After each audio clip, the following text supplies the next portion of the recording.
सच्चाई सच छुपने नहीं देंगे। लड़ाई कर रहे बीजेपी का हटाने के लिए। कबीरा खड़ा बाजार में सबकी चाहे खैर, ना काहू से दोस्ती ना काहू से बैर।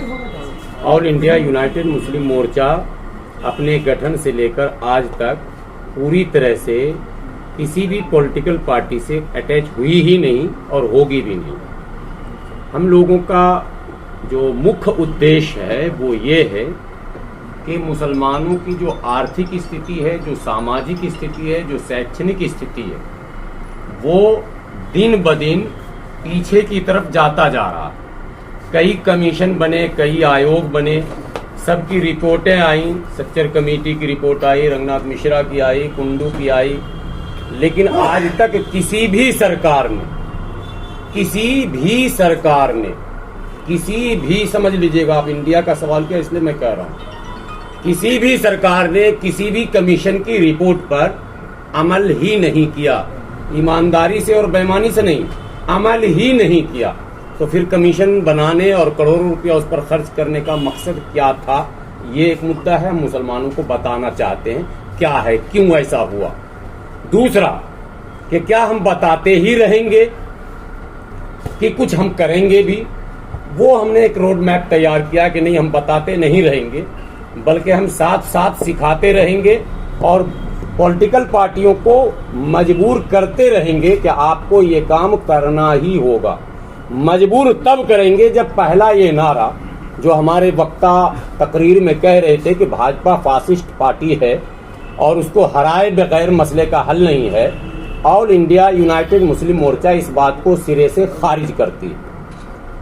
बहुत महत्वपूर्ण बात कर रहा हूँ, हमारे और भी साथी, मैं अपनी तकरीर में भी यही कहूंगा अभी आपको, लेकिन वो थोड़ी सी अलग होगी, इसीलिए मैंने आपको कहा रुकने के लिए। भाजपा अगर खराब है मुल्क के लिए तो पूरा मुल्क हराएगा। भाजपा अगर खराब है समाज के लिए तो पूरा समाज हराएगा। भाजपा अगर खराब है देश के लिए तो पूरा देश हराएगा। भाजपा अगर संविधान विरोधी है तो जिसकी संविधान पर आस्था है वो सब मिलकर हराएगा।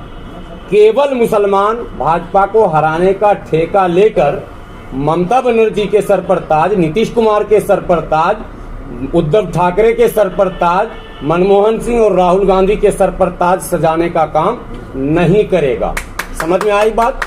किसी भी कीमत पर नहीं।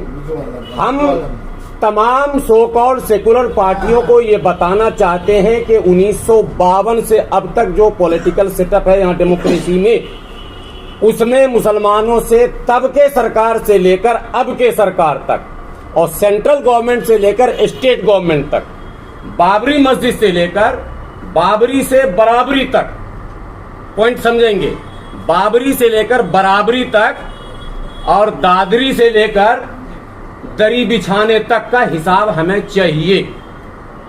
दादरी समझ गए कि एक्सप्लेन भी करना पड़ेगा, यानी जो मॉब लिंचिंग हो रहा।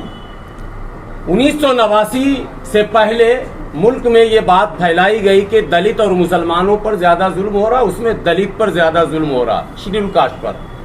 तो राजीव गांधी जी ने एक कानून लाया, प्रिवेंशन ऑफ एट्रोसिटी एक्ट 1989, जिसको आप SC/ST एक्ट कहते हैं। उसमें SC/ST एक्ट क्यों कहते हैं, वकील साहब यहाँ पर मौजूद हैं, उसका नाम है प्रिवेंशन ऑफ एट्रोसिटी एक्ट, अत्याचार निवारण अधिनियम। वो किसी के लिए नहीं है, जिसको शामिल कर देंगे उसके लिए। तो SC और ST को उसमें शामिल किया गया तो वो SC/ST एक्ट हो गया। उस एक्ट के आने के बाद आप जब डेटा निकालेंगे तो जो दलितों और आदिवासियों पर जुल्म का रेशियो था वो अचानक धम से कम हो गया। आज बड़े बड़े सामंतवादी, मनुवादी, फलावादी, चिलावादी कोई भी SC/ST पर हाथ उठाने से पहले 5 बार सोचता है। हमारा कहना है कि जब मुल्क में लगातार मुसलमानों पर जुल्म बढ़ रहा है तो, और हमने जो वोट डाले हैं, पहले हम लोग आंख बंद करके पंजा पे मोहर लगाते थे, हमारे पूर्वज। शायद हमारी जवानी जब चढ़ रही थी तो उस वक्त भी पंजा का ही गलबा था और प्रचार उच्चार नहीं होता था, सीधा होता था कि वोट डालना। फिर क्यों हटाया हमने भाई कांग्रेस को? बिहार से, बंगाल से, उड़ीसा से, आप झारखंड से, उत्तर प्रदेश से, इस तरह के कई राज्य हैं, साउथ में केरल से, तमिलनाडु से, क्यों हटाया? और किसने हटाया? दोनों सवाल मैं बता दे रहा हूं। सिर्फ और सिर्फ मुसलमानों ने हटाया। इसके 1000 उदाहरण मैं दे दूंगा। मुसलमानों ने अपना वोट सीधा खींच लिया और कहा कि नहीं, हम सामाजिक न्याय की बात करने वालों को देंगे जो सबके साथ एक सलूक करे। हमने फिर समाजवादियों को मौका दिया, जिसमें लालू जी आए, मुलायम जी आए, सब जी आए। तो कांग्रेस से शिकायत क्या थी? हमारी शिकायत तो कुछ समझ में बात आई नहीं। शिकायत ये थी कि पूरे मुल्क के मुसलमानों को ये लगा कि हम असुरक्षित हैं, अनसेफ हैं, हमारे साथ दंगा फसाद के नाम पर कुछ भी किया जाता है। दिन के उजाले में ईदगाह में मुसलमान नमाज पढ़ रहा होता है और पुलिस से गोली चलाई जाती है मुरादाबाद में और भून दिया जाता है, और उस गोली चलाने वाले पुलिस अफसर का बाल बांका नहीं होता है। एक गांव में पीएसी आती है, ट्रक में मुसलमानों को भरती है जिसका नाम मलियाना है, और लेकर जाती है हिंडन नदी पर। सुनेंगे बिल्कुल 2 मिनट सर, हाँ ठीक है। तो उसको हिंडन नदी के सामने गोली मार दिया जाता है। 28, 29, 30 साल के बाद जब वो रिटायर भी हो जाता पुलिस अफसर, वो बेनिफिट भी लेकर घर चला जाता, करोड़ों रुपया जो रिटायरमेंट के बाद मिलता है, तब जाकर फैसला आता, आधा मर भी चुका होता है। ये मुसलमानों के साथ मजाक नहीं था तो क्या था? तो मुसलमानों ने कहा ऐसी कांग्रेस नहीं चाहिए, तो मुसलमानों ने समाजवादी को लाया। इसका मतलब अनसेफ, अनसिक्योर थे हम वकील साहब। तो हमें भी तो कानून चाहिए था ना। किसी ने कानून बनाया नहीं और किसी ने कानून की मांग की नहीं। ऑल इंडिया यूनाइटेड मुस्लिम मोर्चा पहली बार 2017 में बिहार के अंदर एक 25-30 हजार की भीड़ को जमा करके एक रैली हमने किया, दंगा मुक्त नंगा मुक्त भारत सम्मेलन उसका नाम। तब वीडियो सारे हमारे पास हैं, आप लोग बैठते तो मैं धीरे धीरे वो सारी चीज दिखाता। उस सम्मेलन में ऐलान किया गया कि हमें उन सरकार को हम वोट देंगे, उन पार्टियों को वोट देंगे जो प्रिवेंशन ऑफ एट्रोसिटी एक्ट में या तो मुसलमान को भी शामिल कर दे या फिर उस जैसा ही एक सुरक्षा का कानून बनाए। क्योंकि देश कानून से चलेगा। ममता बनर्जी, राहुल गांधी या लालू प्रसाद यादव या नीतीश कुमार की जुबान से मुल्क नहीं चलता, मुल्क संविधान से चलता है। तो हम जुबान पर आपके भरोसा नहीं करते, कानून बनाइए, हम आपका स्वागत करते हैं, हम आपको वोट देंगे। आपने हमारी बात नहीं सुनी। नीतीश कुमार ने कहा कि हम बनाएंगे, लेकिन उसने भी अभी अमल नहीं किया। हम वेट एंड वॉच में हैं। हमने अपनी सक्रियता बढ़ाई है। पश्चिम बंगाल में भी हमारी टीम थी जो निष्क्रिय हो गई थी। जाने आलम साहब को जिम्मेदारी दी गई है। मुझे उम्मीद है कि इनके नेतृत्व में एक सकारात्मक राजनीति, माने पॉजिटिव पॉलिटिक्स तो है ही, पॉलिटिक्स से कोई बच नहीं सकता। हम पॉलिटिक्स ही करने आए। ये जो हम कर रहे हैं नॉन पॉलिटिकल ऑर्गेनाइजेशन है, वो ठीक है। हम पॉलिटिकल लोगों को सीधा अगर करेंगे तो ये भी तो पॉलिटिक्स है, इसलिए हम ये काम करेंगे। यूनाइटेड मुस्लिम मोर्चा का ये मैंने प्लान है कि पॉलिटिकल पार्टियां जो झूठ बोलती हैं, जो मक्कारी करती हैं, जो गद्दारी करती हैं, जो धोखा देती हैं वोट लेने के बाद पूरे कम्युनिटी को, पूरे मुल्क को।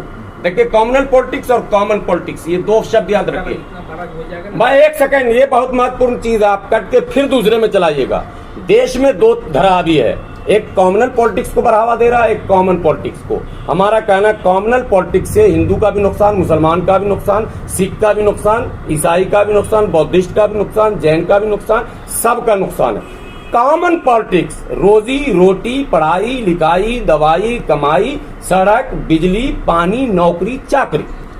हम नौकरी चाकरी की जब बात करते हैं, आप दंगा करा देते हैं, मॉब लिंचिंग करा देते हैं, और पूरे 6 महीने टीवी पे उसी पे बात होती है। हम तो फिर वहीं के वहीं रह गए। 28-29% लोग बता रहे हैं कि पश्चिम बंगाल में मुसलमानों की आबादी है। सरकारी आंकड़ा भी लगभग 24+ ही है, यहाँ 30+। और नौकरी का डेटा निकाल लीजिए, एजुकेशन में, हेल्थ में, और क्या कहते हैं स्टेट पुलिस में हमारी आबादी क्या है। तो हम कैसे भरोसा करें कि ममता जी हमारी लीडर है?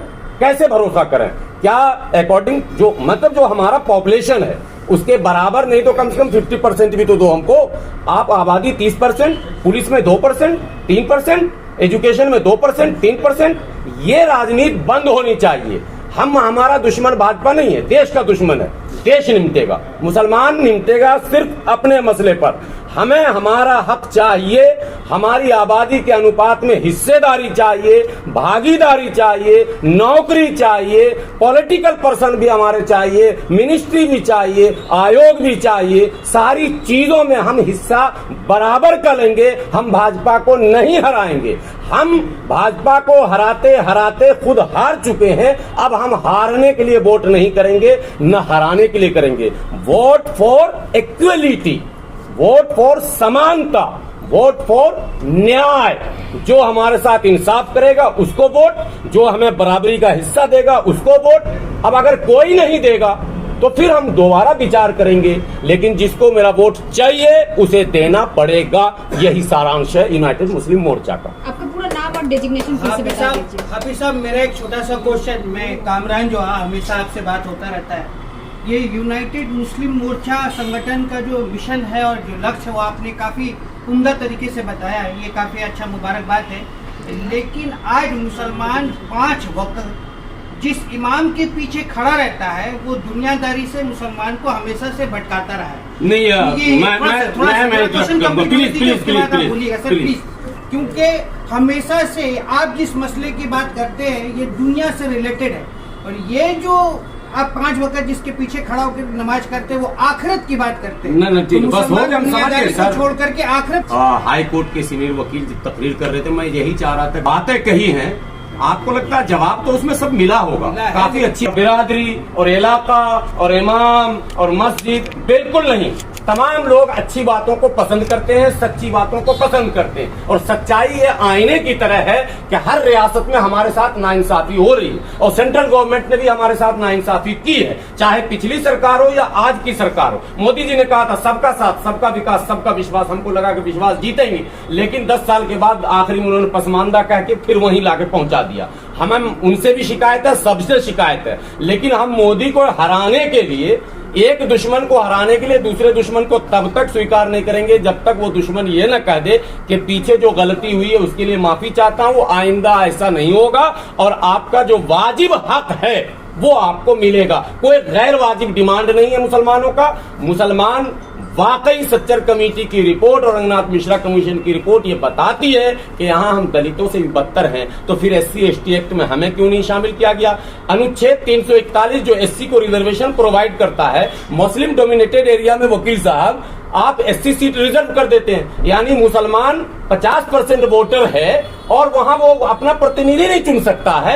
ये सारे ड्रामे अगर मुल्क में बंद नहीं होंगे तो फिर हम मेन स्ट्रीम में कैसे आएंगे ये बताइए। आज मुसलमान मुख्य धारा से कटा है, मेन स्ट्रीम में कटा, तो ऑल इंडिया यूनाइटेड मुस्लिम मोर्चा का सीधा सीधा मामला, हमारी लड़ाई में कोई निशाने पर नहीं है कि मैं उसके खिलाफ हूं या उसके खिलाफ हूं। एकदम सिंपल और सीधा, जो भी राजनेता सुन रहे होंगे वो सुन ले कि हमें मुख्य धारा से जोड़ने के लिए अगर रोड मैप आपके पास है तो हमारे बीच आइए। आप भाजपा के खिलाफ भाषण करने हमारे यहाँ मत आइए, वो हम सब जानते हैं, सब सुन चुके हैं, सब देख चुके हैं। सीधी सीधी बात, मुसलमानों को जो वाजिब हक है दो और वोट लो।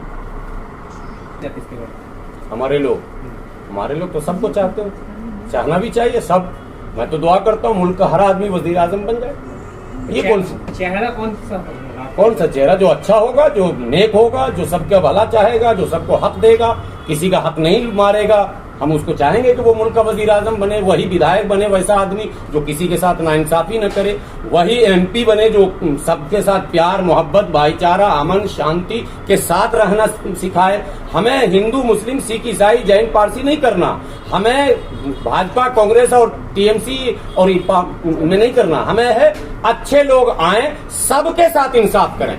सिर्फ ये नहीं, अभी हमारे जाने आलम साहब ने आपको कहा कि हम यूनाइट इसलिए नहीं कर रहे हैं कि आपके ऊपर वार करने जा रहे हैं। हमारे वकील साहब ने तकरीर में खलीफा लफ्ज का इस्तेमाल किया, हमें लगा कि मैं इस पर आपको कहूंगा कि उर्दू में खलीफा जो है अरबी लफ्ज, तो बहुत सारे हमारे जो नॉन मुस्लिम भाई हैं खलीफा का नाम आने के बाद सीधे अबू बकर अल बगदादी समझने लगते हैं। तो उन्हें हमें बताना था वो किरदार, वो कैरेक्टर, वो उनका सब कुछ क्या था, सबके लिए किया गया।